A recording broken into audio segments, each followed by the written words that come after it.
Welcome to Decentralized News. I am your host, Peter the Rees, joined as always by my co-host, Ozzy.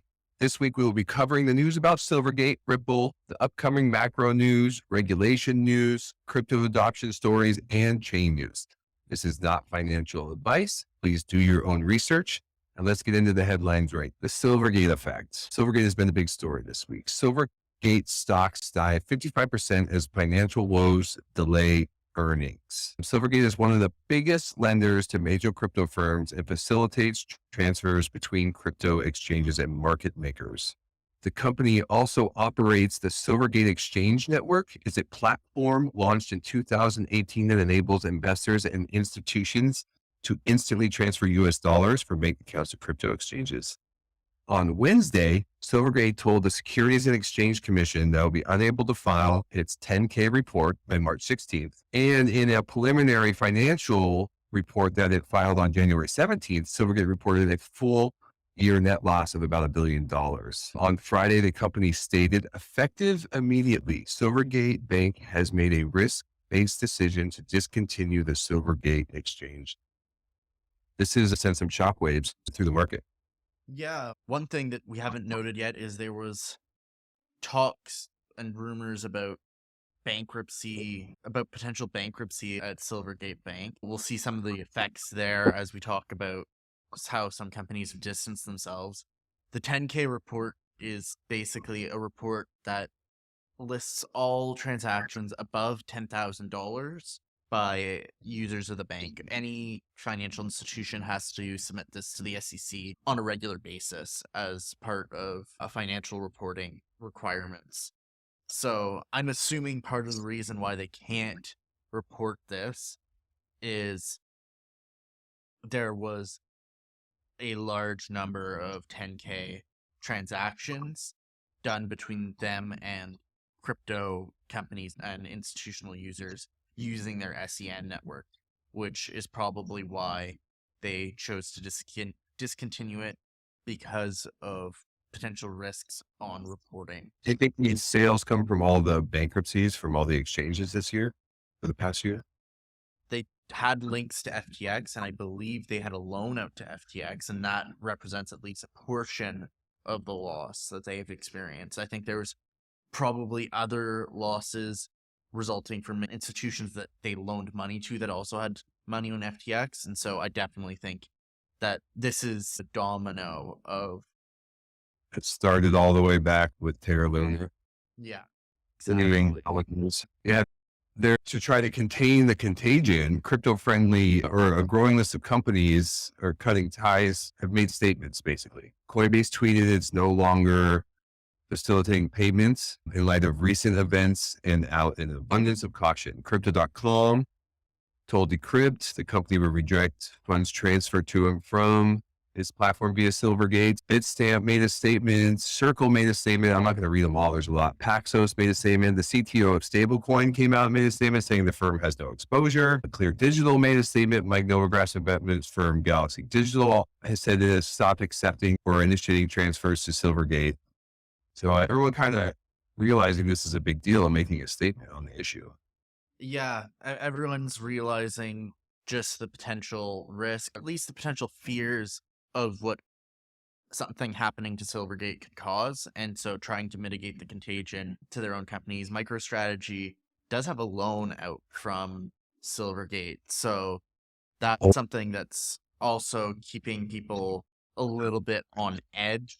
Bybit, which has not openly said that they had links to Silvergate or that they didn't have links to Silvergate, but they have noted that they're suspending US dollar bank transfers as of this morning, and that is a potential link to Silvergate. For people who aren't aware, there aren't a lot of banks that provide strong and easy access for crypto companies or crypto businesses to get dollars into cryptocurrency. And so Silvergate was one of them. They also provided loans. And so this has caused a lot of fears. Just what will this mean for crypto, and what will it collapsing mean for any holders that have funds with Silvergate? Yeah, they have They touch a lot of the parts of the market. Seems like that's for sure. Yeah. The bybit quote was service outage from a partner, but it didn't say specifically, but yeah, it's suspected. It's some sort of connection. Yeah, exactly. If we move from this big headline and what this could mean for the market, we need to look at some of the macro news and what's coming up in the market. We had factory orders this morning that came out much below expectation, so not great for the market there.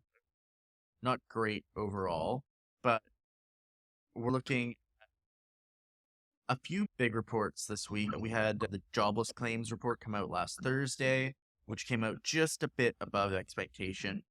Came in at 193,000 with an expectation of 190,000. Just real quick, that came out on Tuesday, 3/2. There's a big jobless. The unemployment rate comes out on 3/10. That's another big one coming up. And on the same day, the MtGox payouts begin.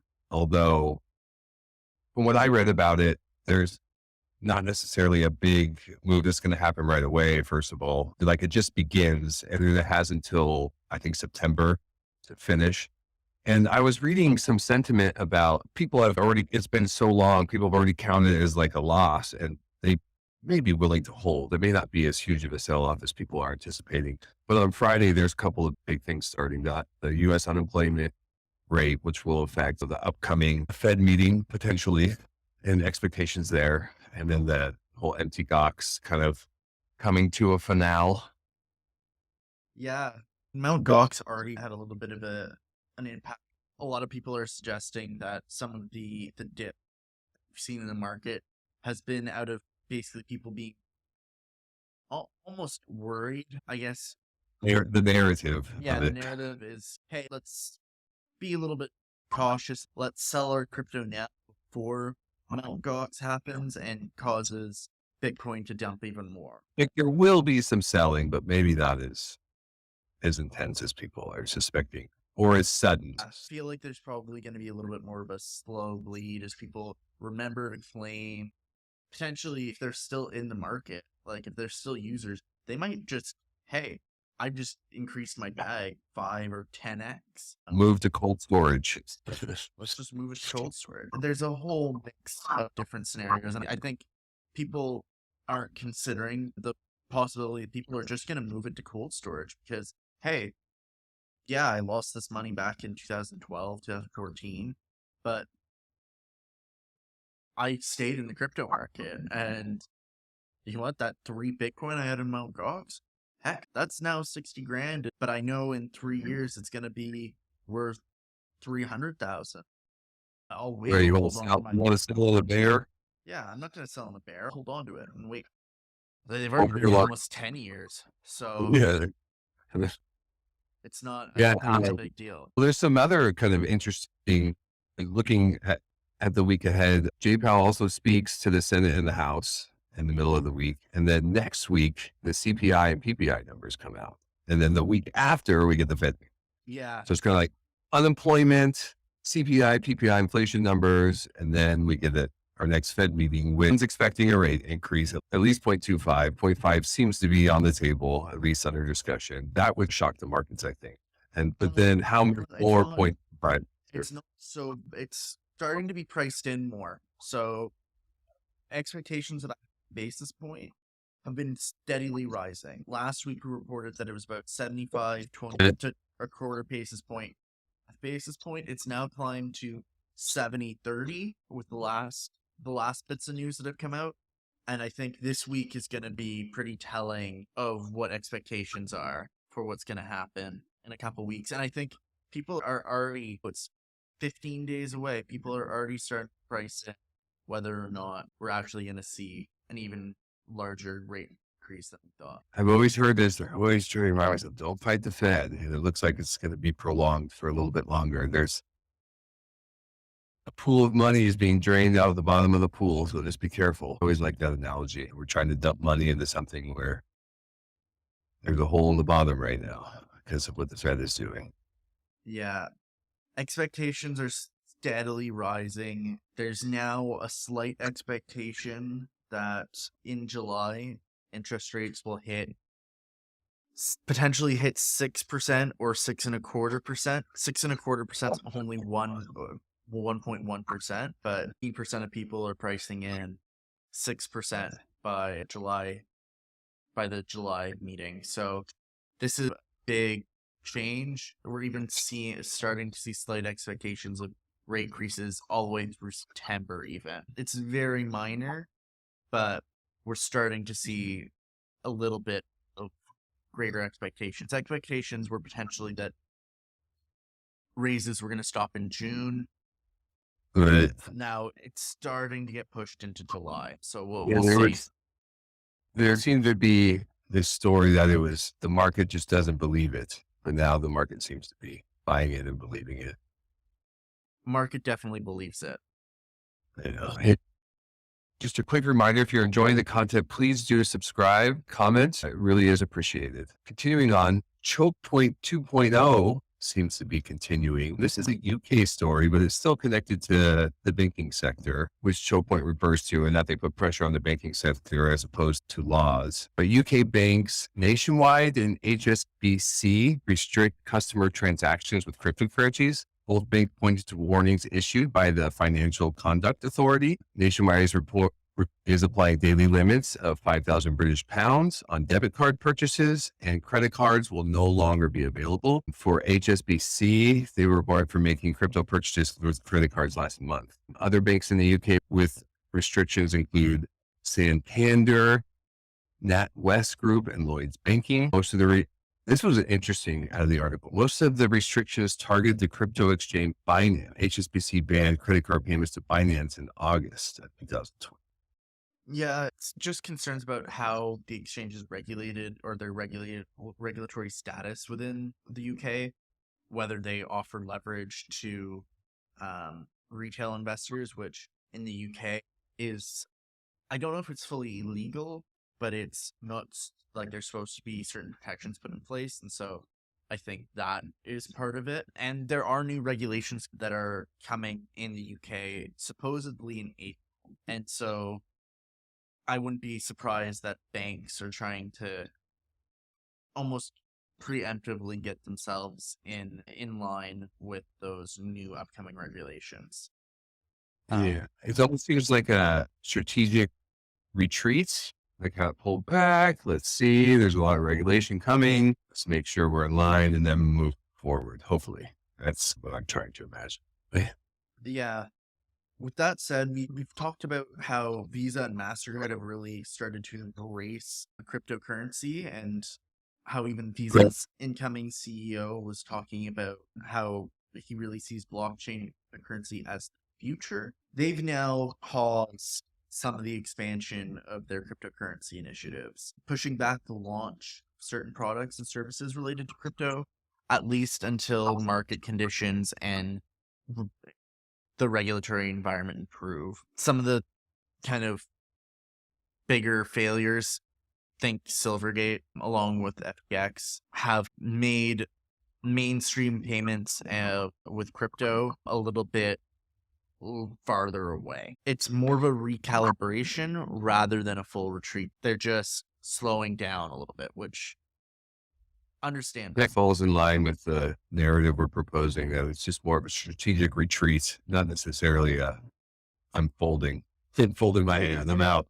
So that's good. Hopefully we see some more positive news in the future. Continuing on though, Coinbase announced the stop of BUSD trading. Just the whole market for BUSD just seems to be shrinking. The pairs disappearing, exchanges taking it off. Crypto exchange Coinbase suspend Binance USD stablecoin. Our determination to suspend trading for BUSD is based on our own internal monitoring and review process. When reviewing BUSD, we determined it no longer met our listing standards and will be suspended. Just wanted to note that users will still be able to access their BUSD funds and withdraw them at any time. Yeah, But they will this was already something that they talked about several months ago when Binance basically converted all USDC on the exchange to BUSD. And so it was a tit for tat move that was announced way back. And then I think basically the Paxos case Right. just sealed the deal. Not Not, surprised. we move on to some regulation news. US Senator Cynthia Lummis to introduce a new version of the Responsible Financial Innovation Act in mid-April. So they're looking to introduce a slimmed down but stronger iteration of their prior cryptocurrency legislation. They have been working with the SEC to address some of their concerns that there might be some unintended consequences to some of the definitions. That also they're aiming to build out a regulatory framework, she said, had been left for study in the initial version, and also to do a deep dive into stablecoins. The other notable thing I saw, they were considering potentially expanding on decentralized finance in the bill. She didn't say that was a Democrat, I believe. Interesting. It's going to take a lot of work to get something through Congress. I wouldn't be surprised if there'll be 4 or 5 more iterations of some kind of Responsible Financial Innovation Act before we actually see a real bill that actually gets passed. And even then, it'll probably be... Are the votes there? Will the president veto it? There's so many considerations. Yeah. So I am not too concerned. It's an interesting story to follow, though, just because regulation is just more and more of a story. How will this space be regulated? It's not if, it's just how. What are the laws going to be? How are we moving forward? Are you going to protect my rights to the market? Are you going to eliminate my rights to the market? What consumer protections will be there? How are they going to integrate previous laws into the system? What's the deal? We will see. It's always a moving target, especially with regulation. With that said, we're seeing the US Treasury, the Fed, and the White House are creating a special working group to work on the CBDC. We've previously reported that the Fed hiring developers to develop a CBDC.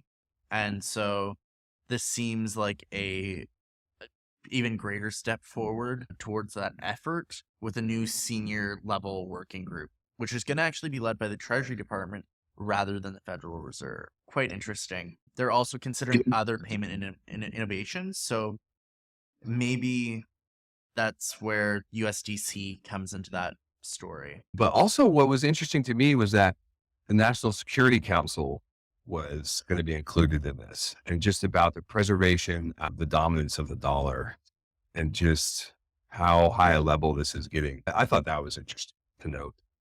That is really interesting, especially considering a story that we're going to talk about later. And it also echoes a little bit of a comment from a former CIA analyst who said that basically the slow start of development of CBDCs by the US could lead to it losing control of the global financial system, losing the potency of potential sanction actions because of how central the US dollar was to the financial system. And it could just slowly see the US dollar displaced if US CBDCs don't necessarily come out quick enough. Yeah, it's interesting. It's an interesting take on it. What's even more interesting is South Dakota is taking a different stance compared to other states we've talked about on the show recently, including Arizona, Wyoming, and Montana. South Dakota has proposed legislation that would prevent Bitcoin and other cryptocurrencies from being a medium of exchange. It was introduced by State House of Representatives Republican Mike Stevens, and it defines money, amongst other things. It would include CBDCs within the definition, but not Bitcoin. So the definition says a medium of exchange that is currently authorized or adopted by a domestic or foreign government. The term includes a monetary unit of account established by an intergovernmental organization or agreement between 2 or more countries. It made me think of El Salvador. It's like there is a country. But it also says 2 or more countries in there too. So it's just very interesting. It also goes against a bill that was introduced by a Republican Tom Emmer within the National House of Representatives, which was the CBDC Anti-Surveillance State Act, which was to ban the U.S. government from issuing CBDCs. There. Yeah. So. Not the government. But yeah, it is. I don't know. It's weird. with all of this talk of regulation, Coinbase is launching a campaign to influence lawmakers. Cryptocurrency as a whole spent $22 million last year on lobbying, and we thought that we'd probably see double that this year, and Coinbase is already taking action based on that statement of ours last week. Yeah, I really like the quote, how this thing reads. It's just, if you love crypto and believe in the potential of Web3, it's more important than ever to advocate for pro-crypto policy in the U.S.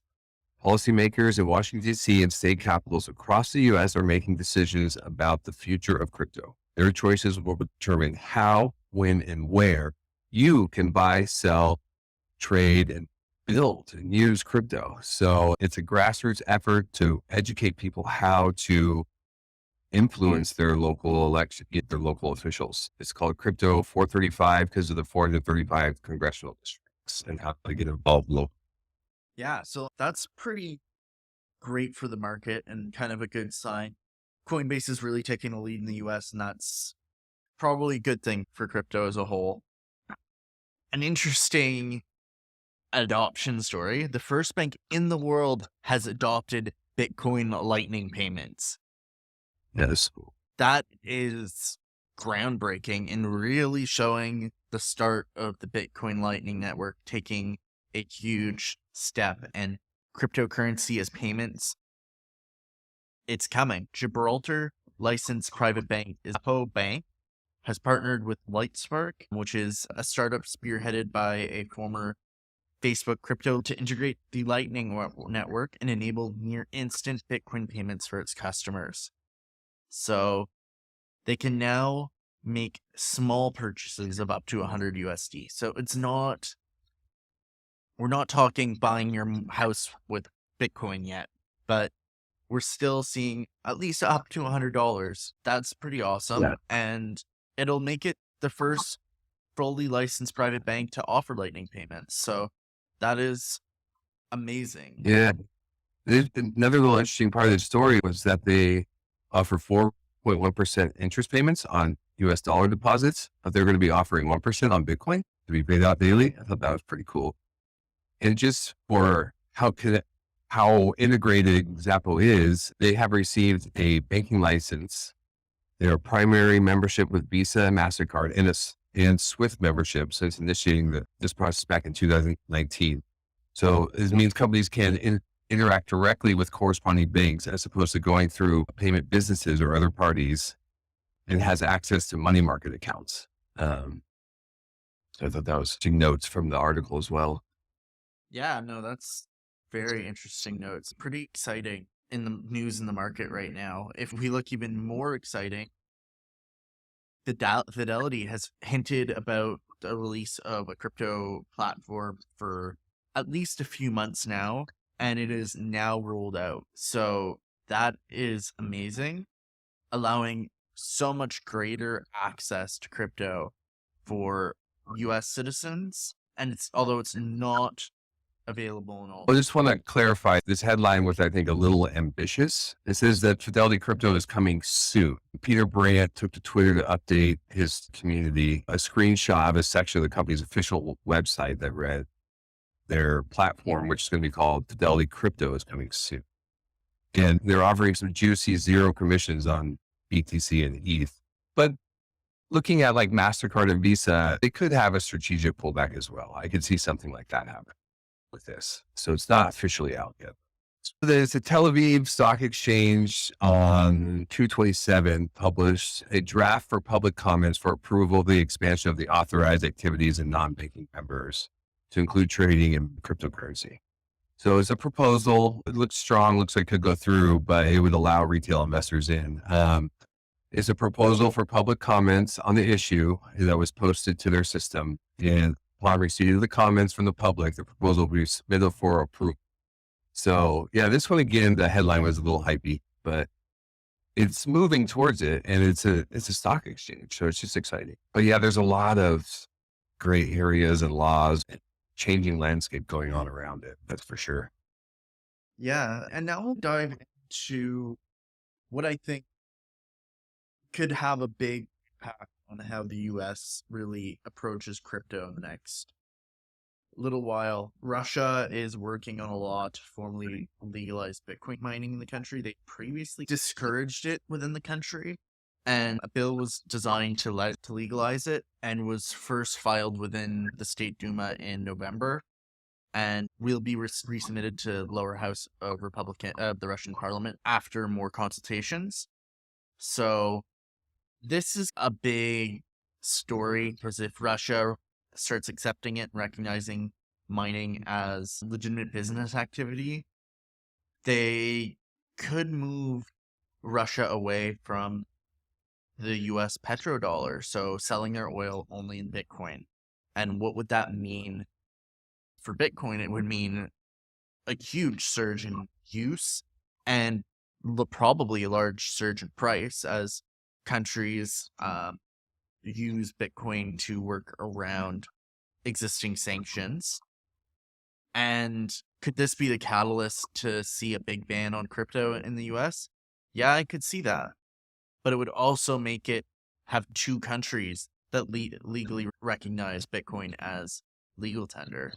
And so it would fit that state representative's definition of money. Yeah, interesting. Yeah, it's like, do you want to use it as FUD as far as US regulators to increase banning it, or do you want to get in the game? Yeah, it's such a story where you can play both sides. Sure. Russia getting into crypto would be big for crypto because it could use tons of liquidity, but it could also mean Tons of FUD. Nightmare on the regulatory side in the US. Russia definitely is trying to clarify things. Another law that they're proposing at the same time would deal with gray miners, or those that steal electricity to mint or have illegally connected hardware to the grid. One lawmaker saying both laws should be adopted simultaneously, but it just seems like they're trying to get it nailed down so that they can move forward. And then we have this next story, the investment fund focused on crypto mining to be created in Russia. Work has begun to set up the first mutual fund for investment in crypto mining in Russia. It will operate as a venture fund for the purchase of mining hardware through a special entity, which will then receive BitRiver, the leading Russian mining operator, revealed that there has been a serious increase from the largest Russian banks. And it also noted in this article, which I thought was really interesting, there is a potential for high profitability of mining investments. Russia has certain advantages as a mining destination, including low cost energy and a cool climate. So yeah, so Russia really getting into the crypto game, and is this FUD or is this absolutely game changing and a huge boost for the industry? We'll see. If you've been enjoying the content, please consider subscribing and liking this video. We publish regularly, so come catch your crypto news here. With that said, we're going to look at ETH and their new Shapella hard fork. So it has successfully been implemented on the Sepolia test. This is one of several test nets that are going to have the Shapella hard fork implemented on it for testing and bug examination, and it is great. They've also announced that the Shanghai update will be implemented on the Goerli testnet, which is the main testnet for Ethereum, and that'll take place on March 14th, 2023. So that's coming up in just over a week's time, but that does postpone the implementation on the main net from mid-March. So March 14th would be mid-March to sometime in April 2023. It had been already put on Sepolia for several weeks now, so expect at least a month of testing. So maybe an announcement of the hard fork will be mid-April 2023, which I think will be really bullish for the market. The large dump that people are talking about isn't going to happen. Less than 15% of total circulating supply was staked for Ethereum, and over 60% of that stake supply was liquid for individual holders. We're not going to see a big dump. I think we'll see a huge pump as people are more willing to lock their Ethereum and stake their Ethereum to help secure the network, because they will now know that they can claim rewards and unlock their crypto whenever they need to. Yeah, there's some other chain. Binance made the news again. According to Forbes, they had the interesting article, the black sheet headline that Binance transferred 1.78 billion in stable coins to hedge funds in the backroom maneuver against FTX in the headline. But CZ responded right back, just saying they don't seem to understand the basic of how exchange works. Money gets moved around when people buy or sell. Do you see this whole thing? Yeah, I've been seeing it. I've been asked to comment on it a few times now, and I agree with CZ. I just think there are probably people behind Forbes that have something to gain from Binance suffering, whether they're from FTX investors who blame Binance for collapsing FTX, or otherwise. I think CZ's right. They don't know how to read the blockchain properly. And so I'm not too worried, but anything can happen. And so if this worries you, shouldn't be keeping funds on centralized exchanges in the first place. Yeah, it affects my thing. But they're receiving a lot of US senators. I'm starting to hear he called Binance a hotbed of illegal financial activities. And a group of US senators have asked Binance for financial statement and details on the company's business operations, as well as money laundering measures.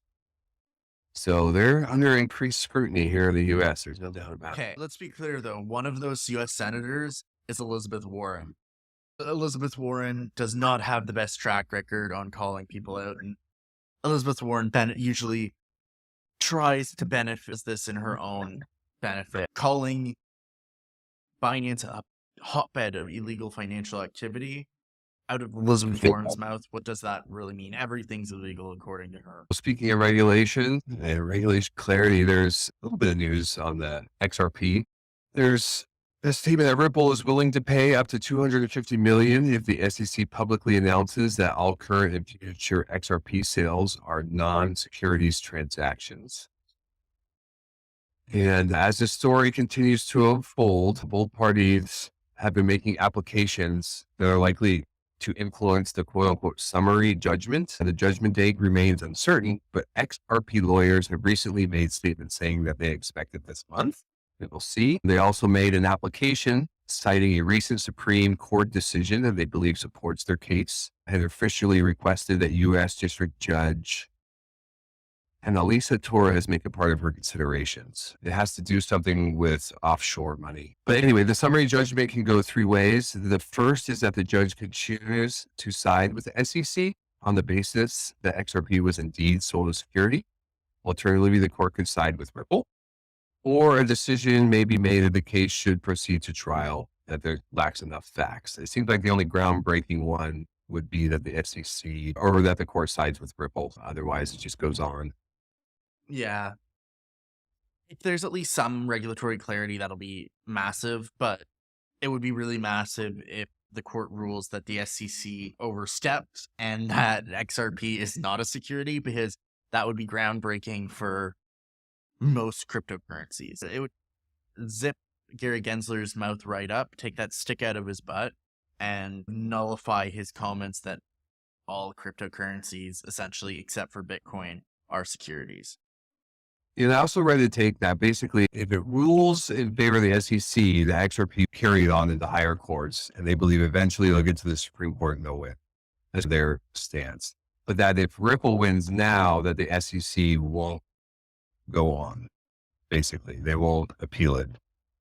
They have nothing to gain from appealing it. It already was bad enough. I thought that was an interesting take, whether that's true or not. Yeah, I don't know about the SEC isn't going to appeal it further. It looks bad, but Gary Gensler feels like he's got something to prove, and I feel like he would he'll potentially keep pushing it. It would be a surprise. I would be.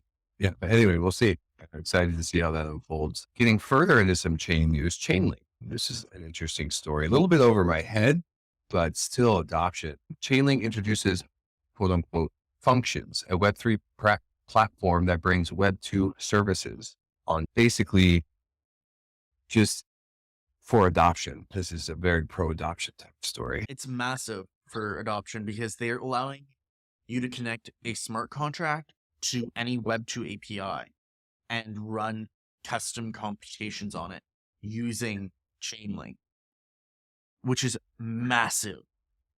One of the big things about like Web3 and like smart contracts is you don't have that API functionality. You have to push everything. It's not easy to pull data. And so it makes building certain apps really hard in Web3. My own app, Schedule Me, was one of the big hiccups we were running into, was the lack of APIs that we could use to access smart contracts. And so this would be massive for us. Like, this is actually game changer for a lot of software development, and allow a ton of software to be built on Web3.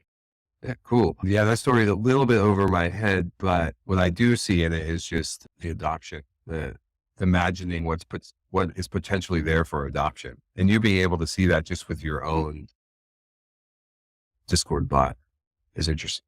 Yeah. And I guess two other little stories to add. Celsius Custody is now allowing clients to withdraw their assets. So that's big news for people that were affected by Celsius. And a little bit of DeFi news. The Valleybots project and management of DeFi were the victims of a Binance as a service hack yesterday. We're sorry to all users who were affected by this. We got to give out a big shout out to JP at Analysis on Chain. They see some who help the case. Thank you guys for listening. That's our stories for this week. Thank you, everyone. Thanks as always, Ozzy. It's always a pleasure. I really enjoyed that. It's always very informative. I learn a lot talking to you. And thank you all for listening to Decentralized News. We post to YouTube first, so please consider subscribing to catch the videos as soon as they drop. Our goal is to provide unfiltered content that will help foster genuine discussions to help this entire space grow. Please remember, this is not financial advice, and we are not financial advisors. The show is presented for educational and entertainment purposes only. Please do your own research before making any investment decisions. Thank you for your support, and stay tuned for the next episode.